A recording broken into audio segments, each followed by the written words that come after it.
Kryetari i Partisë Demokratike Sali Berisha sot në Shkodër nderoi martirët e 2 prillit. Arben Broci, Bujar Bishanaku, Nazmi Kryeziu, Besnik Çeka, që dhanë jetën për votën e lirë dhe pluralizmin në ngjarjen tragjike të vitit 1991. Jemi këtu për të shprehur nderimin ton më të thellë, mirënjohjen më të pakufishme për martirët e votës së lirë, herojt e vërtet të Shkodrës dhe të mbarë Shqipërisë, Arben Brocin, themelues i pluralizmit dhe Partisë Demokratike,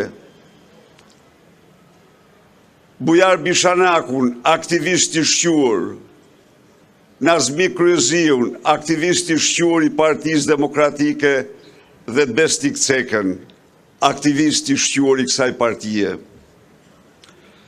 Por ne nderojmë gjithashtu edhe 87 qytetarë të Shkodrës që u plagosën atë ditë masakre, të cilën Shkodra nuk e kishte regjistruar ndonjëherë në kohrat e reja, në memorien e saj.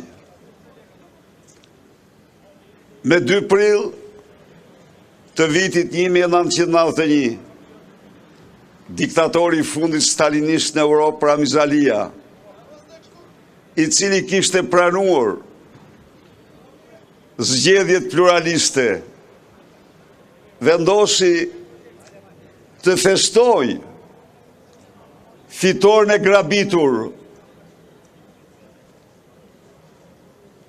në Shqipëri të zgjedhjeve me gjakun e trive të Shkodrës, në motivin se pushteti do gjak, se pushteti vjen nga gjaku. Gjakësor si që ishin, ata dëshmuan Shkodrës dhe Shqipërisë se si pushtues të brendshëm nuk dallonin as pak nga pushtuesit tjerë. Madje kishin pabesi dhe mizori në shpirtin e tyre, nuk nguruan të lajnë në gjak këtë qytet të bekur.